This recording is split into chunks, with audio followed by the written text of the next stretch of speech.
Good morning student. जैसा कि हम अपने लेसन में अब तक पढ़ चुके हैं the making of a global world में कि किस तरीके से हम विश्व स्तर पर, वैश्विक स्तर पर विश्व के निर्माण को देखते आ रहे हैं।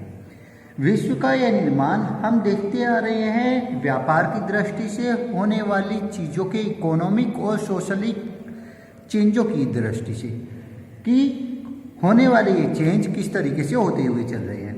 साथ ही साथ हम पोस्ट वर्ल्ड एरा के समय को भी देखते आ रहे हैं कि उस वक्त के बाद किस तरह से बदलाव आए और खासकर प्रथम विश्व युद्ध ने इस पर क्या प्रभाव डाले।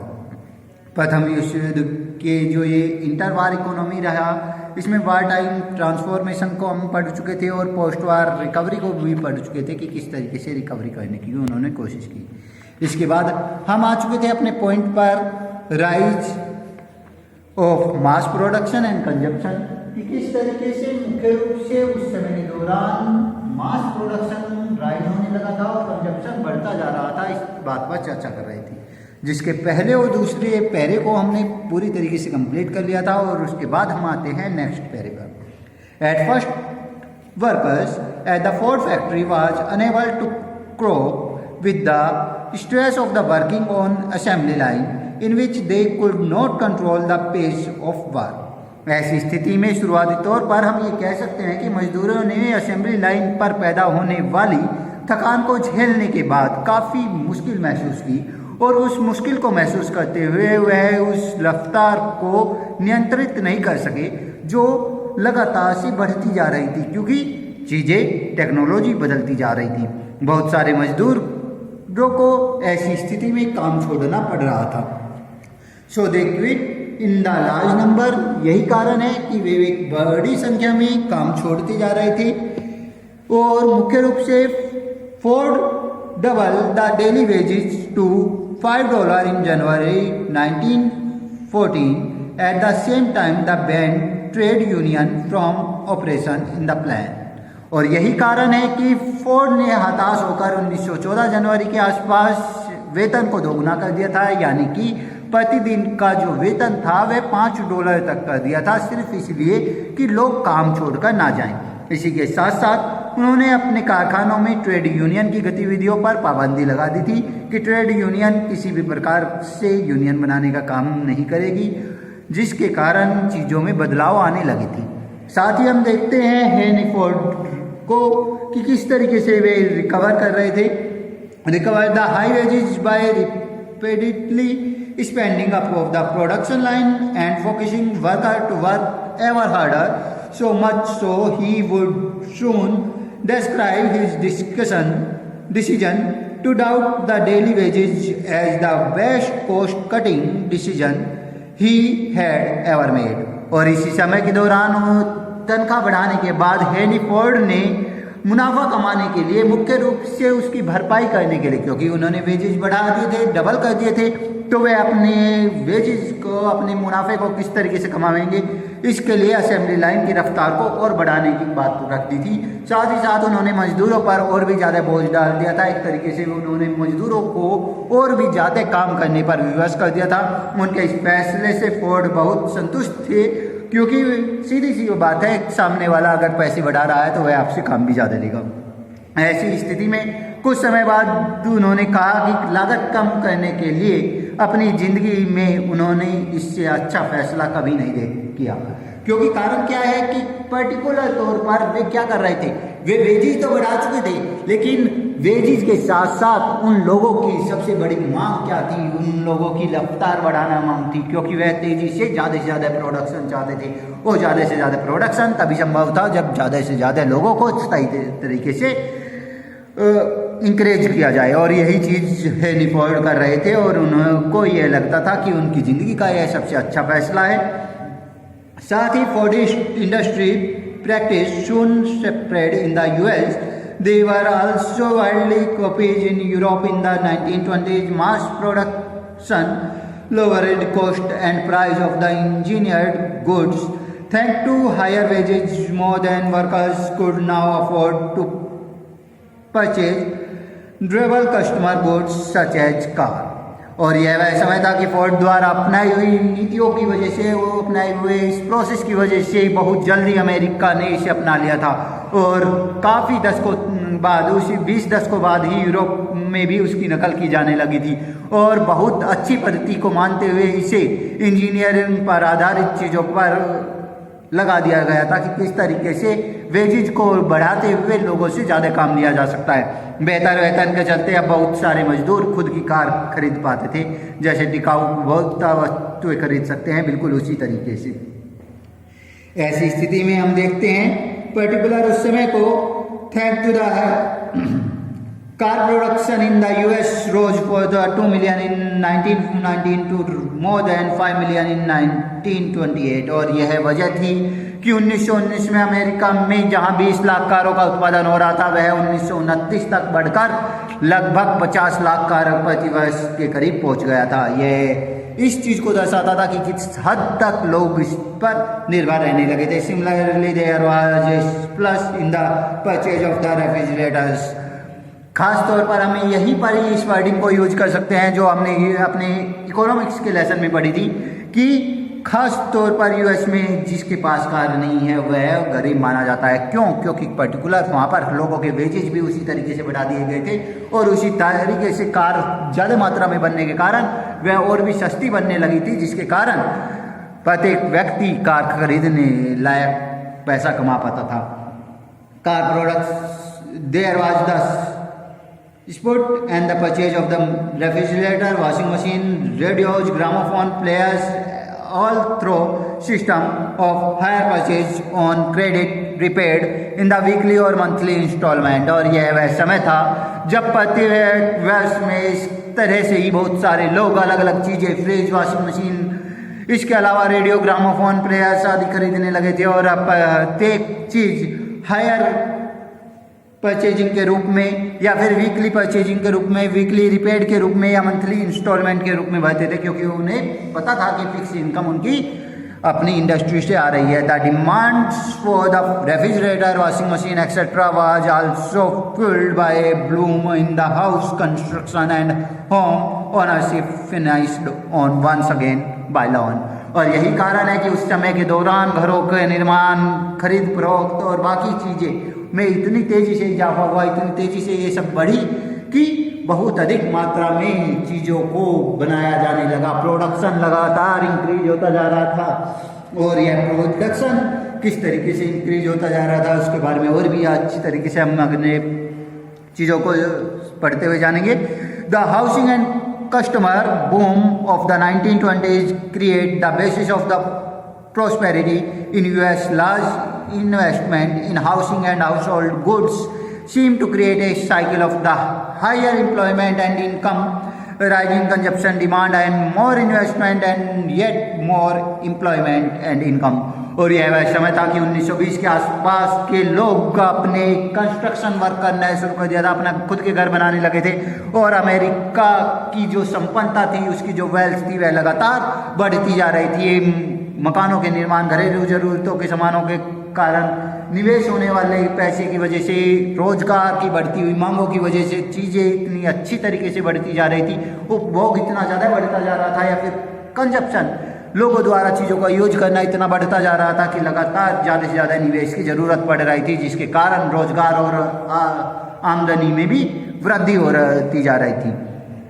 All this however proved the goods to last. By 1929 the world would be plugged into a discretion such as had never experienced before। लेकिन यह स्थिति लंबे समय तक कायम नहीं रही। 1929 तक आते आते दुनिया एक ऐसे आर्थिक संकट में फंस गई जिसका दुनिया ने पहले कभी अनुभव नहीं किया था। ऐसा वो आर्थिक संकट क्या होगा? पर्टिकुलर लोन पे लोन लिए जा रहे हैं, चीज़ें करते जा रहे हैं, लेकिन सबकी ज़रूरतें, जब कारों को खरीदने की ज़रूरतें पूरी हो गई है तब उन्हें कार खरीदने की ज़रूरत नहीं है। जिनके पास वॉशिंग मशीन आ चुकी है उन्हें वॉशिंग मशीन खरीदने की ज़रूरत नहीं है, लेकिन लोन तो पे करना है। अब ऐसी स्थिति में जो आर्थिक मंदी आती है उसे महामंदी का दौर कहा गया, द ग्रेट डिप्रेशन। आइए जानते हैं ग्रेट डिप्रेशन क्या रहा, किस तरीके से उस वक्त यह आर्थिक मंदी आई और इस आर्थिक मंदी ने क्या प्रभाव डाला। चित्र या फिगर 22 में हमें दिखाया गया है महामंदी का वह दौर जिसमें प्रवासी लोग खेतों के मजदूर बेघर हैं और भूख का परिवार देखने को मिल रहा है। 1936 के आसपास का यह फिगर है जो लाइब्रेरी ऑफ कांग्रेस द्वारा प्रिंट किया गया है फोटोग्राफ्स के रूप में और एक डिवीजन के रूप में। इसके अलावा यह चित्र लेने वाली डोरी लेंग है और इस भूखी माँ के साथ अपनी मुलाकात के क्षणों को याद करते हुए वे बहुत सालों बाद उन्होंने इस डिप्रेशन, इस महामंदी, इस चीज़ के बारे में बताया था और कहा था किस तरीके से वे इस चीज़ को दिखा रही हैं, बस दर्शा रही हैं। मैं सीधे इसे एक व्यू, एक कहानी के रूप तौर पर, एक उनके द्वारा कही हुई बातों के तौर पर ही रखता हूँ। मैंने इस भूखी लाचार और औरत को देखा और मानो किसी चुंबक की तरह मैं उसकी तरफ खींची चली गई। जिसने फोटो खींचा है वह बता रही है, मैंने न तो उनका नाम पूछा और न अतीत के बारे में सवाल किए। मैंने उनसे उसने मुझे अपनी उम्र बताई। उसने कहा कि वह सिर्फ उनकी उम्र 35 साल है। उसको ने कहा कि वे लोग यानी माँ और उसके साथ बच्चे आसपास के खेतों में जाड़ों में जमी पड़ी सब्जियों और उन परिंदों के सारे जिंदा हैं जिन्हें उनके बच्चे मार लाते हैं। वो वहाँ बैठी थी और बच्चों को चिपटाए हुए थी अपनी छाती से, और वो बैठी थी और बच्चों को चिपटाए हुई थी। शायद उसे लगता था कि मेरी तस्वीर उसकी कोई मदद कर सकती है, इसलिए उसने मेरी मदद कर दी। और इस तरीके से वह अपने बारे में बता रही थी और समझा रही थी कि किस तरीके से पर्टिकुलर चीज़ों को वह सहन कर रही है या किस तरीके से वह उन चीज़ों को सफ़र कर रही है उस खास मंदी के दौर को। आइए जानते हैं उस मंदी के दौर के बारे में कि किस तरह की प्रॉब्लम उस समय के दौरान उनके साथ हुई होगी। The great depression began around 1929 and lasted till the mid 1930। यह वह महामंदी का दौर था जो 1929 से शुरू होकर 30 दशकों तक रहा, 1930 तक रहा।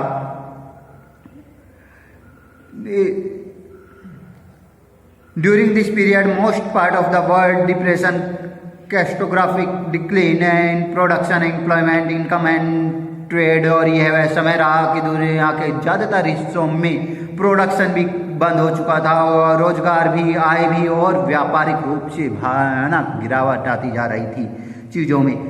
The exact timing of the impact of the depression varies around countries, but in the general, agriculture, religion, and the communities were the worst effect. This was become the toll in the agriculture price was greater and more prominent than that in the price of the industrial goods। और यह वह समय था कि बहुत बुरी तरीके से वे समुदाय अपनी कृषि की ज़रूरतों पर होने वाले बुरे असर को देखते जा रहे थे और साथ ही साथ औद्योगिक रूप से होने वाले निर्माणों या प्रोडक्शन की तुलना वहाँ के एग्रीकल्चर प्रोडक्ट्स से की जाने लगी थी। उनकी कीमतों में भारी उछाल आ रहा था, भारी मात्रा में उनकी कीमतें बढ़ती जा रही थी। ज़्यादा समय तक कमी बनी रहने के कारण ये चीज़ें बढ़ती जा रही थी। इकोनॉमिक्स का अपना एक रूल है कि जब कोई चीज़, कोई प्रोडक्ट घट जाता है तो उसकी चीज़ें, उसका प्राइस अपने आप बढ़ जाता है। जब कोई चीज़ मार्केट से ख़त्म होने लगती है तो उसका प्राइस अचानक से राइज होने लगता है। यही कारण है कि कुछ लोग पर्टिकुलर एरियो में स्टोरेज लगा लेते हैं अपने यहाँ चीज़ों का रेट बढ़ाने के लिए, जो एक इलीगल मेथड है। आइए जानते हैं अगले के बारे में।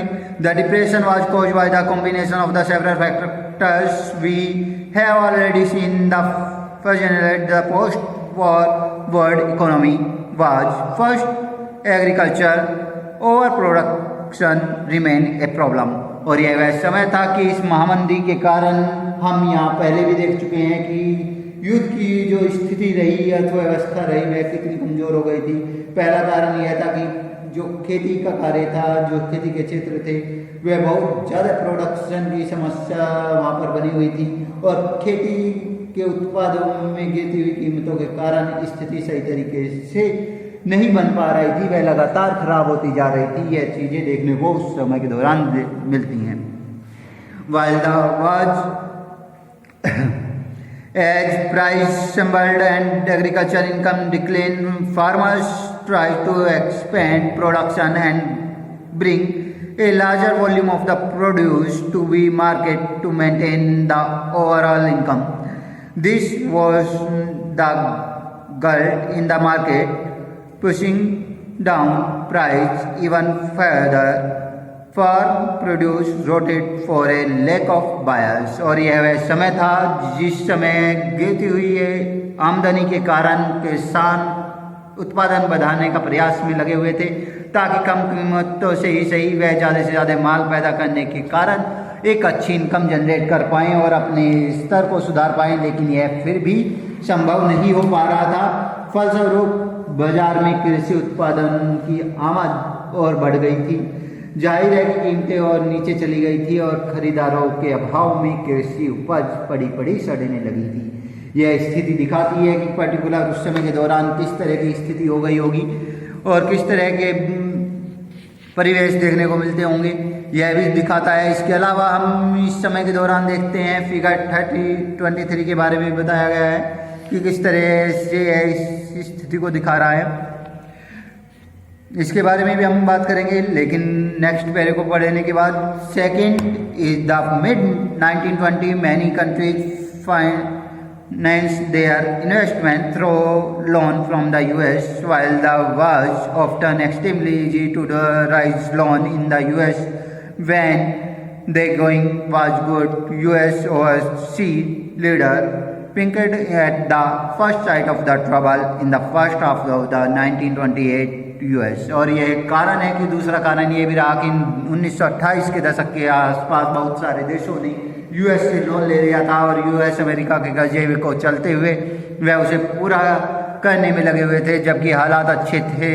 अमेरिका से कर्जा जुटाना बहुत आसान था, लेकिन संकट के संदेश मिलते ही अमेरिकी उद्यमियों के भी होश उड़ चुके थे और 1929 के पहले 6 माह तक विदेशी अमेरिका ने कर्जे में लगभग $1 अरब तक $1 मिलियन तक इन्वेस्ट कर दिया था या लोगों को दे दिया था।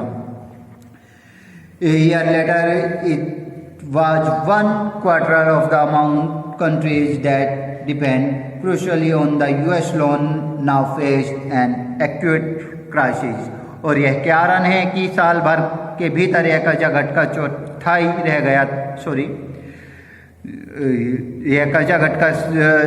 गया था और जो देश अमेरिकी कर्जे पर सबसे ज़्यादा निर्भर थे उनके सामने गहरा संकट आ गया था कि वे किस तरीके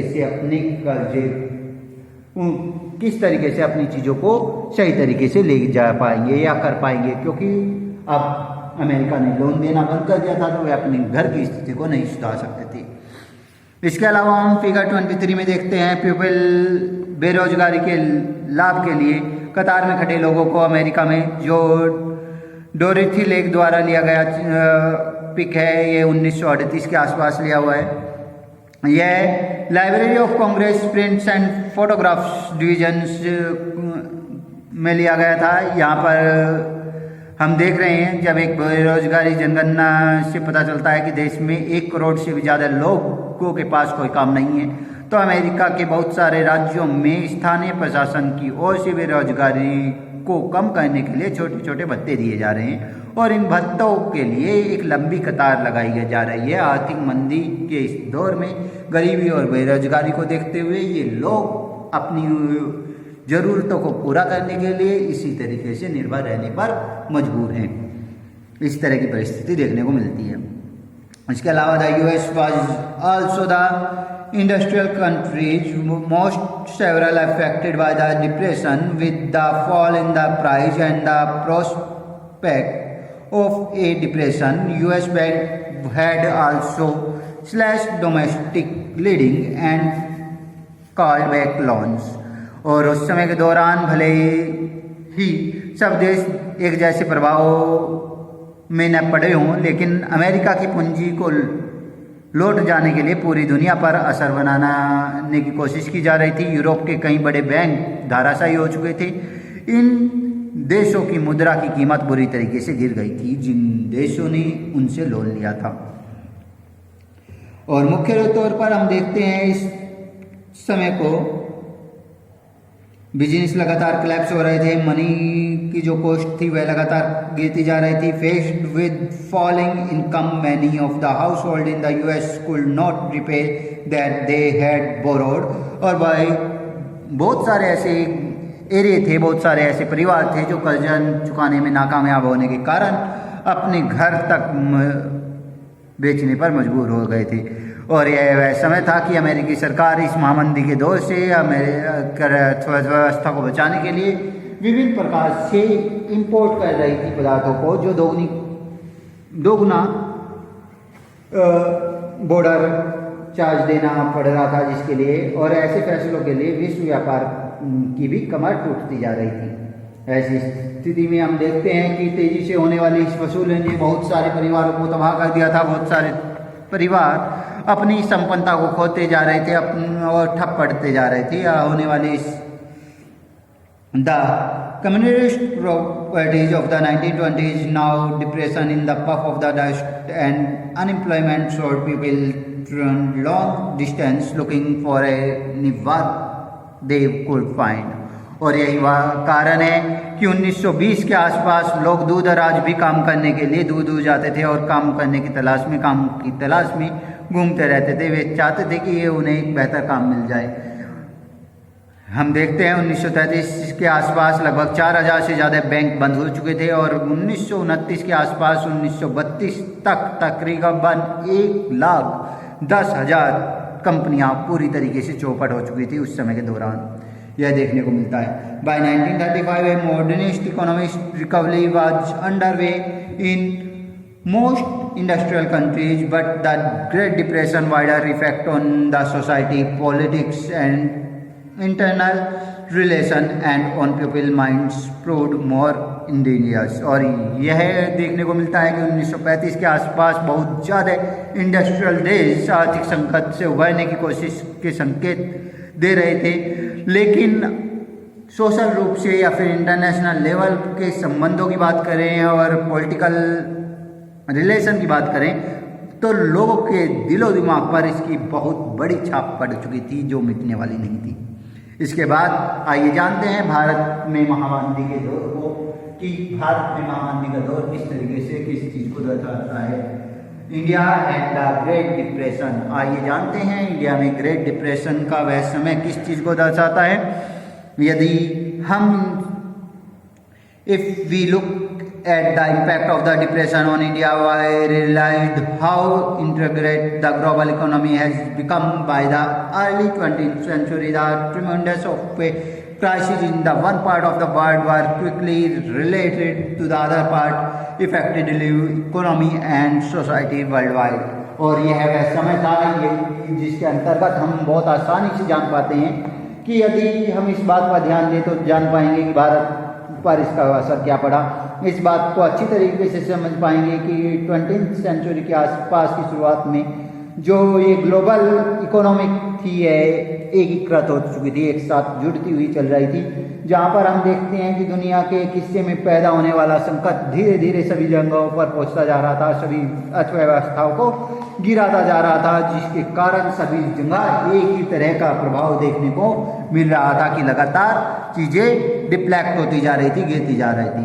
In the 19th century, as you have seen, colonial India has become an exporter and agriculture goods and importers of the manufacture. The depression immediately affect Indian trade. India export and import nearly halves between 1928 to 1934 as internal prices crisis. Price in the India also plugged between 1928 to 1934. Wheat price in India fall by 50%. और यह समय था भारत में जो लगातार चीज़ें गिरती जा रही थी। यह जैसा कि हम पहले भी देख चुके हैं कि भारत उस वक्त शासन में था दूसरे एरियो के, लेकिन इसके बावजूद भी कृषि वस्तुओं का निर्यात, तैयार मालों का आयात बन चुका था, जिस कारण महामंदी के दौर पर भारत के त्यों पर, व्यापार पर इसका फौरन प्रभाव पड़ा।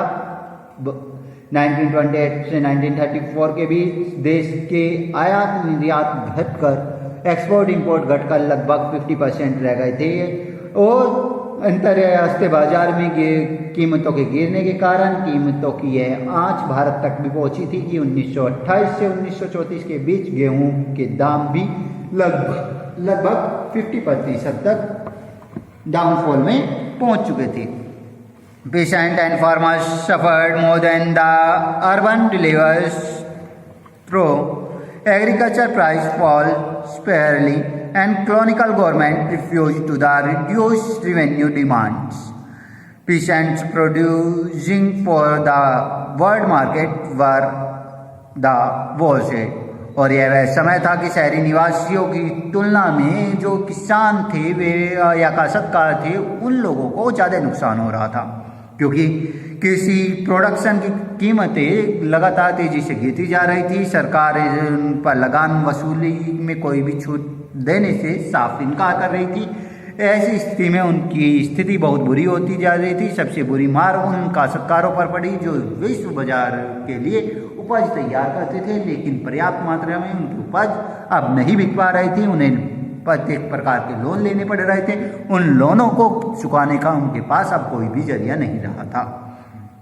Consider the jute production of the Bengal, और साथ ही साथ हम जूट के उत्पादकों को भी देखते हैं। The growing jute that was produced in factory for export in the form of the guinea bag। और यह वह समय है कि जिसमें कारखानों में टाट की बोरियां बनाई जाती थी या फिर टाट को बनाने का या फिर गिनी बैग बनाने की प्रोसेस चलती थी। But the gunny export collapse the price of the raw jute crash more than 60%। और यह वह समय था कि ये टाट या पटसन से बनने वाली बोरियों के रेट लगातार घटते जा रहे थे। ये घटते हुए लगभग 60% तक नीचे आ चुके थे। Peasants who borrowed in the hope of the better time or to increase output in the hope of the higher income faced every lower price and fall deeper and deeper into debt। और यह वह समय था कि particular way लोग जो अपनी अच्छे दिनों की चाह में इन खर्चों को कर रहे थे, इन प्रोडक्शन को, इस मैन्युफैक्चरिंग को लगा रहे थे, वो उनके दिन लगातार खराब होते जा रहे थे। दिन प्रतिदिन वे अपने कर्जे में डूबते जा रहे थे। ऐसी स्थिति देखने को मिलती थी। Touch the Bengal jute growers limited. और यही कारण है कि मुख्य रूप से बंगाल के जूट प्रोड्यूसर पर, जूट उगाने वाले लोगों को देखते हुए कवि ने एक खास बात उनके लिए कही है। Grow more jute brother with the hope of the greater cash costs and debate of the jute will make your hope get dashed when you have spent all your money and got the crop of the ground. Traders sitting at home will pay only ₹5 amount। और इस तरीके से कवि ने अपनी बात कही है। उन कविताओं के माध्यम से उन्होंने कहा है, चलो भाइयों, नगद की उम्मीद में ज़्यादा % तुम उगाओ, लागत और कर्ज जैसे में पिस कर ना उगाओ। साथ ही साथ सारी पूंजी लगाकर ऐसे फंस जाओ कि फसल खड़ी की खड़ी रह जाए और घर बैठे बनिए सिर्फ तुम्हें ₹5 दें एक मन के भाव। इस तरीके से कविताओं को समझाते हुए उन्होंने अपनी कविताओं के माध्यम से लोगों की स्थिति को बताया था। साथ ही हम चर्चा कर सकते हैं, उस समय डिस्कस कर सकते हैं उस समय की उस कंडीशन को जब पटसन उगाने वाले किसान विलाप करते हुए पटसन की खेती से होने वाले मुनाफे के जिक्र को कर रहे हैं और किस तरीके से वे उन्हें एक्सप्लेन कर सकते हैं, इसके बारे में हम चर्चा कर सकते हैं। इस लेस पॉइंट को हम यहीं तक रखते हैं। इसके बाद नेक्स्ट वीडियो हम इसके बारे में लेकर आएंगे अपनी नेक्स्ट टर्न पर, और साथ ही इसके बारे में समझने की भी कोशिश करेंगे।